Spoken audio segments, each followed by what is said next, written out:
All right, guys. Well, happy Monday. Appreciate you jumping on today. Um, if you received a text or an email or saw us posting on this on social media, I think the headline was ceasefire, no ceasefire, oil's up, oil's down. And that kind of seems to be the seesaw we've been on for the past month or two. Um, the bond market had a nice rally last week, and therefore rates came down on news of a potential ceasefire. But then over the weekend, maybe not, right? And so that kind of seems to be the trend that we're following, and maybe that's the trend we're going to follow for the next days, weeks, or months. Hard to say. Um, I think the challenge are probably us really and our customers have with that is knowing how to make decisions based upon what is happening overseas and how that affects economics of mortgage and real estate in the stock market back home. And I think some people are not equipped to handle uncertainty well. I think uncertainty for a lot of people leads to stress, and stress leads to kind of a fight or flight mentality where it's like, I'm just not going to do anything. Um, at the same time, those that are handling the uncertainty of today's market and kind of the ebbs and flows and seesaws and volatility that we're seeing now, there's great deals to be had. And we all see it. People getting properties under contract at prices or with terms or conditions or credits that haven't been available for much of the past couple of years. Um, and so I think if we can um, kind of get our customers in the right headspace where they understand there's opportunities now, then the volatility that we're seeing shouldn't play as big of a factor. Um, I'm going to share my screen because I want to jump into the market right away, and I've got some cool charts and graphs that I want to share with you guys. And I'm actually curious to hear what your take is on a couple of the charts I'm going to share. Um, here's the bond market chart. Iran war starts, big sell-off, rates go up. The initial potential ceasefire talk at the end of March, caused a little rally. April 20th was kind of the first, maybe not head fake. The market sold off. Fear that conflict, hostilities were gonna heat back up, so the market sold off. Early part of May, it looked like things were trending in a positive direction, and we saw some improvement. Um, but what will happen the rest of this week? I think the rest of this week, if the ceasefire talk doesn't hold, and the potential for like military conflict arises, you probably see the bond market sell off a little bit and rates tick up a little. Um, if we continue to see a potential ceasefire and things do look like there's not going to be renewed military conflict, the market probably moves somewhat sideways. Maybe the bond market improves a little bit. Um, we had some big news last week. So there's three major reports every month. There's two inflation, CPI and PCE, and then there's one, the jobs report. And so the jobs report last Friday came in very similar to where it has been for the past 12 to 24 months, maybe 36 months, which was not good, not terrible, kind of okay, nothing that we're going to, overly celebrate. So 115,000 jobs were created, a little better than expectations. But like most of the past number of years, there were some downward revisions for prior months. And so the job market is not bad in the sense that you're not seeing rising unemployment at a significant level. So unemployment historically is still pretty low, in the low fours. Um, it's certainly nowhere near where it got like 2008, and take away like the short-term COVID, but like other recessions like 2001, 2008, unemployment pushed up, 8%. So unemployment's nowhere near that. So we have a pretty good job market. It's just not robust growth. Um, you are seeing more and more people working multiple jobs to try to get by because of the cost of goods and services over the last couple of years, has risen as inflation's ticked up. But if you were to kind of look at the economy from a broad stroke, and I'm going to put this question out there and curious to see what everyone thinks in the chat. So historically speaking, is inflation high right now today? Historically speaking, like what do you guys think? Is inflation high? Is it low? Or is it somewhere in the middle? So does anybody think inflation is high historically speaking? Okay. Duba, what do you think? Is inflation high historically speaking? Historically speaking, no. Right. It's in the threes, right? And so historically speaking, inflation during COVID, post-COVID 2000, 2022, 23, if you look like in the 70s and 80s, there were periods of 15% inflation. So inflation in the low threes, if we look at here, and we're going to get a PCI report this week that'll probably show inflation pushing up into the mid threes. Is that high historically? No. Is that high compared to what we're used to over the last 20 years? Yes, it is. But it's certainly better, and probably half of it was kind of post-COVID when it spiked. Okay. So it's not great. It's not as low as we'd like, but it's not bad. Okay. Now let's talk about unemployment. So historically speaking, if unemployment's in the low fours, historically, is that high? Is that low, or is that somewhere in the middle? Okay. What do you think, Duba? And it's low. Yeah, right. I think like historically, you've seen unemployment reach 7, 8, 9, 10% in challenging economic markets. Um, really, really low, like full employment, like is like 3%. So unemployment is very low, historically speaking, not at the bottom, but it's low. Okay. And so all that said, so let me show you guys these two charts here. So this is a chart of consumer sentiment. So the University of Michigan releases a study of consumer sentiment, and like how do they think the economy is? And this is the orange graph here, if you guys are following along. Can you see it okay, Aaron? Hmm. Yes, Okay. we're good. So you can see consumer sentiment is very volatile, a lot of up and down swings, right? Um, that's an emotional question. And so if you're asking an emotional question, you're going to get emotional up and down, peaks and valleys types of answers. Um, the green line is unemployment. Okay. And so let's just look at this. So um, unemployment increases here after September 11th. Okay. What did consumer sentiment do? Okay. It went down, right? It got worse. Okay. That makes sense. Okay. Unemployment went down after September 11th, kind of leading to the financial crisis. What did consumer sentiment do for the most part? Right? It went up, it improved. Makes sense, right? Unemployment's going down, consumer sentiment is improving. People think of a more positive view of the economy. All right, let's look at the financial crisis.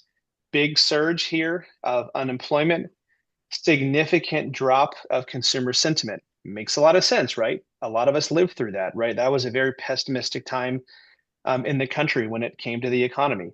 Um, Generally speaking, post financial crisis, so let's call it 2010 through COVID, was a period of more or less declining unemployment, right? You saw unemployment up in the 10% range, got down around 4, okay? And consumer sentiment over that decade or so, for the most part, improved, right? You're going to have some peaks and valleys, but generally speaking, if you drew a straight line, as unemployment continued moving lower during like the 2010s, consumer sentiment improved, right? Um, it's hard to really look at COVID because it was such a short period of time, but look at the volatility post COVID. Okay, so the green line here, unemployment. Unemployment got down like in the mid threes. It's now in the upper fours. That's a very slight increase over the past 4 or 5 years. But look at the crazy volatility of consumer sentiment. Okay, it's up and down all over the place. And today, consumer sentiment is actually at the worst level in the last 25 years. Worse than during COVID, worse than during the financial crisis, worse than right after September 11th. Um, I'm not sure if anyone believes that the economy is worse than it was after September 11th. We're certainly not worse than it was after the financial crisis, and worse than it was during the short COVID shutdown when nobody was working and unemployment went up. Okay. So why is consumer sentiment so poor? Okay, let me show you guys another chart. This is an overlay of the S&P 500. Okay, um, same orange lines here. This is consumer sentiment. Okay, but here's the S&P 500, right? And so you have this kind of divergence of S&P 500, the stock market is at all-time highs, all-time highs. Like, and by the way, like, you know, any political party or president in power is always going to tout that they were in office. Like when the S&P hit an all-time high, I think you could probably go back to every president since Ronald Reagan, and the S&P 500 probably hit an all-time high during their tenure at some point in time. Because what does the stock market tend to do over, a 4 or 8 year period of time? It's probably going to go up, right? And so, um, in the last week or two, you've had some times where like the S&P hit an all-time high. So if unemployment is historically low, if and not as low as it could be, but like low historically, if inflation, generally speaking, isn't bad historically, and if the S&P is at an all-time high, then why the heck are people so pessimistic, right? Like, do those numbers make sense? Like to me, they don't. And so I have my hypothesis, and I'll share that with you guys. So my hypothesis is everything with the media that we follow or opinions people have is a yes or no or a black and white answer. Like um, when Joe Biden was president, okay, if you turn on MSNBC, what kind of news were you probably going to get when Joe Biden was president? Okay, someone, what's your opinion? Someone put it in the chat. Okay, when Biden was president, okay, Sharon, all good, right? Okay, when Biden was president, if you turned on Fox, what were you probably going to get? Okay, what kind of news? Right? Doom and gloom, the sky's falling. Okay. Now, if you are, and for those of you guys that are new, like we like to talk about how the political climate impacts like the market because I think people get too emotional. And so, what I'm trying to share with you guys today is the messaging we have to get to our customers is they can't be so darn emotional about what's happening politically and what's happening in the world because economically as a whole or individually, it doesn't make as big of an impact as people think. Okay, so if you lean left, did everything Joe Biden do, was it all perfect? Certainly it wasn't, right? If you lean right, was everything that Joe Biden did terrible? No, it certainly wasn't all terrible. Now we flip flop, okay, new administration. So now if you turn on MSNBC and Trump's president, what kind of news are you going to get? Okay, doom and gloom, sky's falling, world's going to end. If you turn on Fox, let's say, with Trump being president, what kind of news are you going to get? Everything's great, right? Everything's perfect. He's, all positive. And so I think most of us on this call probably do a pretty good job of separating the media narrative of far right, far left, black and white. There's no gray area, there's no common ground. Everyone's always arguing. I think we all do a good job of separating that and saying clear thinking, like, what's the market doing? What does this mean, to our customers? But our average customer, I think, struggles with that. And so my thought is the country has become so divided, and I would blame politicians in the media for that, most likely. That's probably the main cause, I think. Um, that's why I think consumer sentiment can be really bad. And if we go back at this chart, and let me just share my screen here again, because it hasn't always been like this, right? Consumer sentiment tended to follow normal economic trends until the past really 5 or 10 years. And in the past 5 or 10 years, that's when it seems to have gone much more everything's negative, even if things are going well in the economy. Um, so consumer sentiment during, like pre-COVID, and that to me, that was kind of like the litmus test, right? Pretty positive improvement in consumer sentiment during the 2010s, kind of corresponded to the S&P 500, being very strong. which also corresponded to unemployment going down, consumer sentiment went up. You can almost kind of draw a line in the sand during COVID of when things changed. And it seems like now, just as a whole, like, has the economy been as good as it was pre-COVID? Outside of like the 18-month post-COVID low interest rate run, no, like the economy from like 2022 through today has been weaker than it was pre-COVID. And a lot of the metrics that people share compare like today to pre-COVID. And we're really not back where we were pre-COVID, whether that's unemployment rate or inflation, we're not. So it would make sense to me for consumer sentiment to kind of be like around here, right? Like, look where consumer sentiment was post financial crisis. Is the economy better today than it was post financial crisis? I would say yes. That was a very deep recession. Um, and so I feel like everything is black and white, yes or no, left or right, no, and it's all fed by, I think, politicians and media that kind of divide everyone. So I think the takeaway for me is we have to understand if this is where the public is, how do we communicate to them in a positive manner? And I think one of the ways we do that is with data, because data to me takes the emotion out of things. Is Hey, anyone Mike. here? Yeah, Hey, Aaron? Mike. You got a question from Nicole Ruiz. One, how does the affordability compare today with what could be an impact as well? Or could Yeah. that be an impact as well? So that's a great question and kind of where I was going. I think that we have to fight emotional, oftentimes misperception of markets with data. So is anyone using Claude? I know everyone probably uses Chat, but is anyone using Claude, which is the Anthropic version of AI? Okay, so Nicole is yes. There's a few of us that internally are kind of putting together like a kind of like a Claude mastermind group.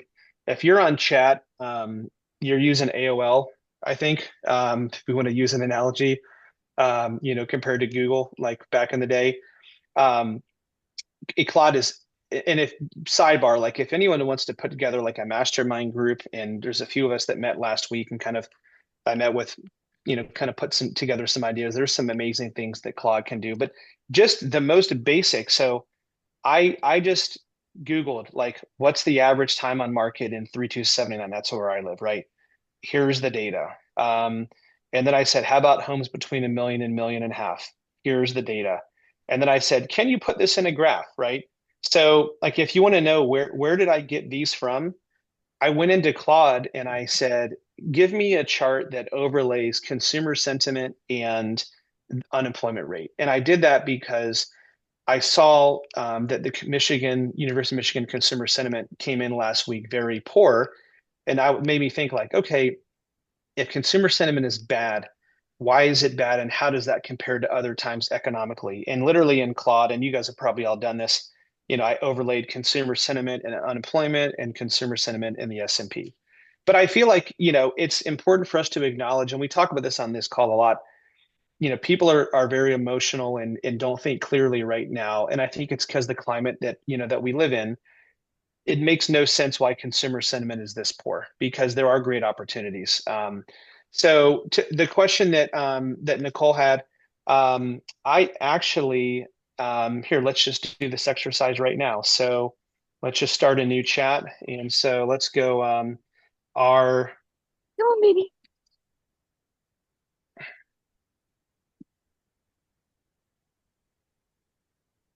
so this is kind of where I start, and then I'll go through basics. This may be a little bit slow because I'm sharing my screen.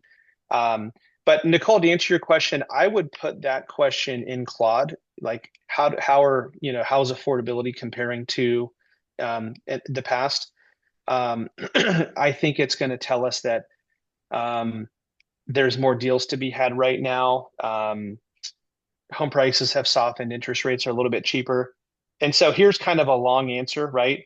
What I like to do though is then I like to take this and put it into a graph because I think people are visual. And so if we're looking for ways to communicate to our customers, and so this is kind of a buyer scenario, like, is it a good time to buy, right? This gives me a general answer. I can throw this in a chart and graph. I think this is very market specific, like the affordability piece. And so, Nicole, to your answer, um, the affordability measures still show that homes, generally speaking, nationwide, are very unaffordable when you compare like interest rates, mortgage payments, taxes, insurance to incomes. Um, Certainly compared to like during and pre-COVID, probably a little bit better numbers than like the last year or so. Um, but what I would also look at is average days on market, average list to sale prices. And so when we're talking to customers, I think if we know that emotionally they might be negative, we have to then pull data that shows them there are opportunities today. And so like Claude is a cool tool for that, where you can ask questions like this, give it prompts, and then dig into data. But I like the charts and graphs because I feel like hopefully this was easy for you guys to follow on the consumer sentiment compared to unemployment, let's say. We can all do the same thing with our customers. You could throw this slide in an Instagram green screen reel with it behind you. You can post it with text. You can have an email blast that goes to your database, do a screen record. There's a million different ways you could come up with something like this and then share it with your customers. But I think the first step is acknowledging that where are our customers? If they're down here in the pessimistic range, then we have to not tell them, oh, it's a great time to buy. They're not hearing that. We have to show them with data, and then hope they can infer and make a decision on their own that, okay, yes, it is. It feels like, and I think, if we look at like realtors I talk to and, our team's pipeline, it feels like a lot of what we're seeing right now is, let's say last week, um, to get pre-approved, that person seems much more serious and more likely to act in a timely manner than someone who called us, let's say 3 months ago, 6 months ago, year, 2, 3, 4 years ago. Um, we have more people within our group that we pre-approve that go to contract quickly within like a week than we've had in the last couple of years. For the last couple of years, it seems like we would pre-approve someone and it would be, weeks, months, years before they bought. And I think there was a lot of indecisiveness. So it feels like there are segments of the market that are understanding there's opportunities to be had, and now's the time to act before the market catches up. I think all of us know um, clients that have said, "Hey, I'm going to wait for rates to come down," and we all know that waiting for rates to come down means when you wait and rates do go down, and they really haven't much for the last couple of years, but let's say rates go to 5.5, what happens to the market? Like it floods with buyers. There's now more buyers compared to sellers. Maybe you have multiple offers and you have prices go up. And so does waiting really save you money? Maybe, but potentially not. Um, and so it feels like what we're seeing with our team is the decisive people that we talk to pre-approve and they're looking quickly, going under contract quickly, are the ones that are not only going to contract and closing, but also getting deals. And so it feels like there is a segment of the market that is understanding that there's opportunities today. Um, but I would tell all of us, we should all be using the tools that are available in AI within minutes to pull data together that we can show customers to help them make informed decisions, not emotional decisions, like fact-based decisions. Um, there were a few of us that were in a little mastermind group last week talking about listings and like ways you can use AI to prepare for a listing. And you can say, average days on market, average list to price sale in this zip code. Then you can do different price buckets. Um, I'm working on a project with a realtor right now to about people who are interested in buying houses for their kids that go to college, and we've pulled like in a couple hours like incredible amounts of data and presentations and slide decks to show like appreciation rates. And so the tools are really there. So I feel like we should be selling, like we probably all were trained, like people buy emotionally, right? But people aren't buying emotionally right now. They're making poor decisions emotionally. And so if the sales tactic in the past was like sell with emotions, like have them mentally put themselves in the pool and they'll buy this house, right? It doesn't feel like people are doing that as much now. And so I think our sales tactics need to shift from selling with emotions, which is what we've all been taught and kind of learned for, most of our careers, to letting the data do the work for us. Um, so I hope that makes sense. Um, I've just got a couple other things here, guys, before we wrap it up. We're getting close to 10:30. We sometimes we talk about products on this call, and I've probably mentioned this before, but I wanted to mention again because we've seen a number of these this program. But oftentimes, um, most buyers think they need 20% to put down to avoid mortgage insurance, and that's almost always the case. That said, we have a conventional 15% down, no PMI program. Um, that's something that we talk about with customers a lot. So if you have someone that is telling you, I want to wait till I have 20% to buy, I'm saving, I'm saving, I'm saving, you may throw out there, hey, one of my lenders has a 15% down, no PMI. And PMI is very inexpensive for a conventional buyer with 15 or even 10% down. But anyways, you might see us with touting no PMI with 15% down. That's what that is. And then last thing I wanted to mention, so economically this week, we do have a big report coming out. It's the Consumer Price Index, big inflation measure. That is being released this Wednesday morning, I believe. I'm just pulling the calendar up now. So 8:30, it's actually, I'm sorry, tomorrow. CPI is tomorrow. The Producer Price Index is Wednesday. Watch that. That's going to be a market mover. So that's the biggest market mover of the week, is the Consumer Price Index. It's going to show inflation has increased because oil prices have gone up, and that lag effect of oil starting to go up in March during the start of the conflict in Iran is starting to show itself with higher inflation numbers. The market's expecting inflation to be, 3.5, 3.6%.